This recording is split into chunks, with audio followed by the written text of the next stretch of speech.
Se encendieron las luces de Bahrein para dar verde al fin de semana de la categoría reina. La Fórmula 1 arrancó su fecha en Sakir con un viernes donde McLaren asustó a sus rivales tras una dominante jornada en la que fue una tendencia notable en todas las escuderías lo complicado que es frenar acá. Hoy en Motorsport Daily vamos a repasar los acontecimientos más destacados de las prácticas del Gran Premio de Bahrein. Con casi 50 grados de temperatura en el asfalto y 35 en el ambiente, dio inicio la actividad en el circuito internacional de Sakir. La práctica 1 pasó sin incidentes mayores ni banderas rojas, pero sí hubo varios sustos. Y es que en el caso de los Williams, una confusión por poco lleva un golpe a alta velocidad. Luke Browning venía en vuelta lanzada y Alex Albon, aunque trató de quitarse, terminó cruzándose de golpe por la línea del novato británico, quien alcanzó a esquivarlo en plena frenada. Asimismo, se investigó la salida del pit donde Yuki Tsunoda pasaría cerca de uno de los coches de Grove. La gran tendencia desde el arranque de los entrenamientos fue la dificultad para frenar. Les mentiría si les digo la cantidad exacta de bloqueadas que hubo, pero como ven en pantalla fueron demasiadas. La temperatura tan alta y el poco agarre en el asfalto hicieron de esta sesión un dolor de cabeza. Como dije, nada mayor, pero cada que le preguntaban a los pilotos su opinión sobre el balance, la respuesta era la misma: horrible. Es por eso que esta tanda no es para nada representativa, porque aunque el calor seguirá todo el Gran Premio, las sesiones importantes se desarrollan en horario nocturno. Eso sí, se espera tendencia similar en la dificultad para hacer la primera curva, la 4, la 10 y en especial la última, donde más de uno se fue largo. Kimi Antonelli rodó tan solo 3 vueltas debido a un problema en la unidad del Mercedes. Los mecánicos le estaban haciendo RCP al auto. Fuera de chiste, Ted Kravitz explicó que al parecer querían separar la caja de cambios y el motor, pero estos no soltaban. Estos libres 1 estuvieron marcados por la participación de 6 pilotos rookies, de modo que Max Verstappen, Fernando Alonso, Charles Leclerc, Carlos Sainz, George Russell y Oliver Berman se ausentaron de la sesión. Luke Browning fue el mejor ubicado de los novatos, poniendo el Williams 13º. Dino Beganovic disputó su primera sesión de F1 de la mano de Ferrari, concluyendo 14 a 1.8 segundos del líder. Felipe Drugovich fue el que más cerca cerró de su compañero, marcando un registro solo 82 milésimas más lento que el de Stroll con el Aston Martin.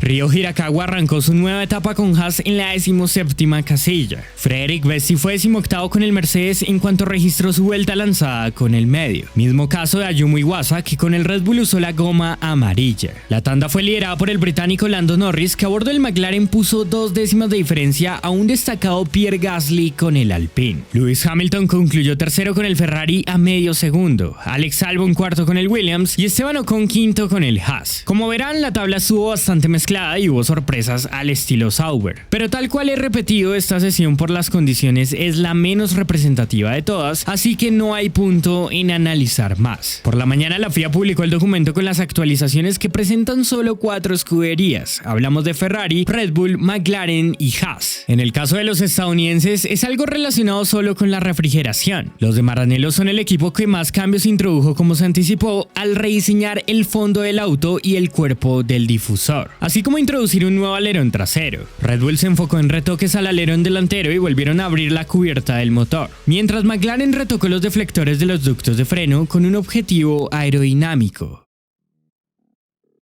La temperatura en el ambiente bajó solo 5 grados, mientras en el asfalto el cambio fue más drástico, disminuyendo 14 grados entre la primera y segunda sesión. Definitivamente con el sol escondiéndose hizo más fresco en Sakir, pero recalcando que la superficie seguía por encima de los 30 grados, aunque fuese de noche, para el estándar de otros lugares seguía haciendo calor. Esto significa que las dificultades con el agarre no desaparecieron y de hecho nuevamente el frenar fue demasiado complicado, además de que el sobrecalentamiento aumentó. Les vimos bloquear una vez, otra vez, y otra vez, y otra vez, y otra vez, y otra vez. Y así puedo seguir todo el video. Este viernes, a diferencia de lo visto en grandes premios pasados, no hubo ningún accidente para destacar. Pero como menciono, sobre todo en la curva 1 y la curva 10 vimos salidas de pista, y es que algunos baches, aunque fueron reducidos, acentúan esa complejidad para frenar mientras doblan, como ocurre en el segundo sector. Esto será clave en cuanto quien mejor logre gestionar los frenos puede sacar provecho, en especial porque en carrera vuelta tras vuelta se calentarán más y hay que cuidar la temperatura y el desgaste de las pastillas. Continuando con las incidencias, que el Aston Martin no es un auto muy bueno que digamos, ya lo sabíamos, pero es que hoy llegaron a otro extremo. Alonso rodaba en el sector final cuando el volante se le salió. Sí, el español venía reportando problemas y luego de esto se le zafó. Él no lo saca como mucha gente dice, porque si lo ven en cámara lenta se pueden dar cuenta que ya estaba doblando cuando ocurre y tampoco hace algún gesto como para querer quitarlo en ese preciso momento. En ningún escenario Alonso lo sacaría mientras está doblando. Simplemente, aunque parezca surrealista, el volante se le salió y afortunadamente iba a baja velocidad, por lo que pudo volver a engancharlo. Esto es algo muy peligroso que el equipo británico debe revisar, ya que venía con otro tipo de falla técnica, así que no es cuestión solo de que se aflojara. Por lo demás, Mercedes logró revivir el coche de Antonelli, que regresó para esta práctica 2. Ya con todos los titulares en pista, McLaren volvió a la carga y reafirmó su liderato dominando por completo las simulaciones de clasificación. El equipo británico hizo 1-2 en los libres, esta vez con Oscar Piastri cerrando como el piloto más rápido del día. El australiano puso poco más de una décima sobre su compañero Lando Norris.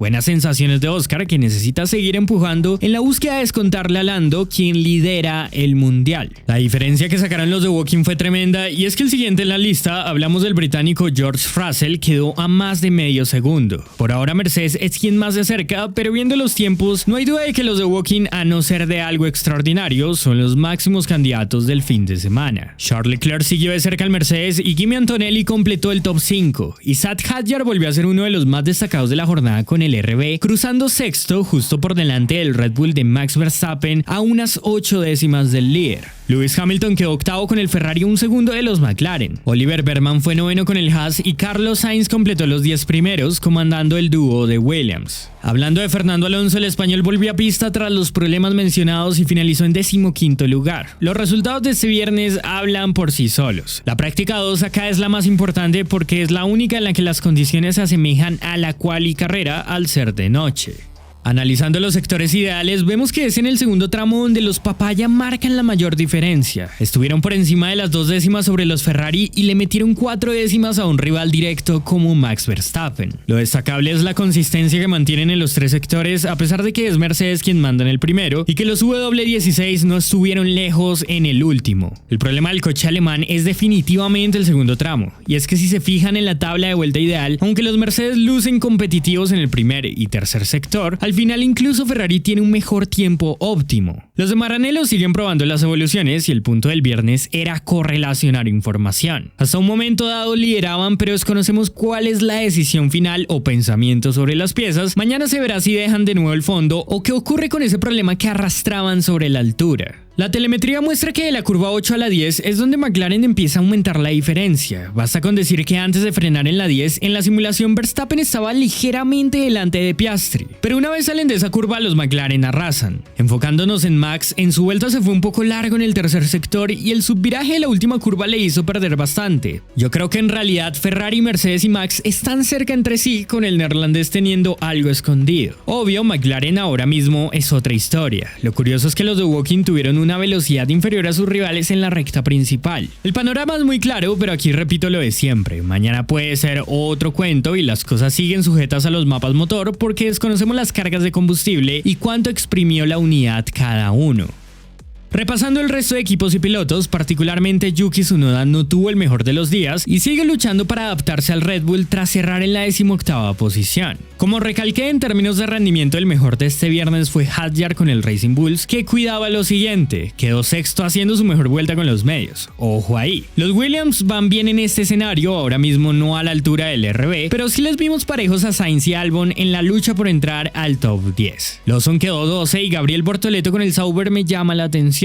El brasileño recupera bastante con algunos rivales de la zona en el tercer tramo y estuvo a las puertas de los 10 primeros. Jack Doohan, en medio de rumores, tuvo un día tranquilo y quedó un par de décimas delante de su compañero en Alpine, Pierre Gasly. Silenciosamente, Berman sigue marcando tendencia con el Haas tras ser noveno y Ocon tiene trabajo pendiente. Stroll cerró 19 con el Aston Martin y Hülkenberg 20 con el Sauber. En las tandas de simulación de carrera hubo muchas pruebas con el blando. Fijándonos en ese compuesto, el mejor promedio lo tuvo Norris, seguido de Russell, Vettel, Hamilton, Verstappen, Antonelli y Tsunoda en ese orden. Pero particularmente Piastri dejó la mejor referencia en cuanto a promedio con los duros. Eso sí, hizo menos vueltas. Acá la degradación es mayor a Suzuka y eso dará una variedad estratégica diferente. En esta gráfica de Brake Boosted, si se fijan en el vuelta a vuelta de todos, verán como tras unos 10 giros los tiempos suben considerablemente. Les dejamos los horarios del Gran Premio de Bahrein. ¿Cuáles son sus predicciones para la clasificación? Si les gustó el video, no olviden dejar su like, suscribirse si no lo están y activar las notificaciones para que no se pierdan nada de nuestro contenido. Un saludo a todos y muchas gracias.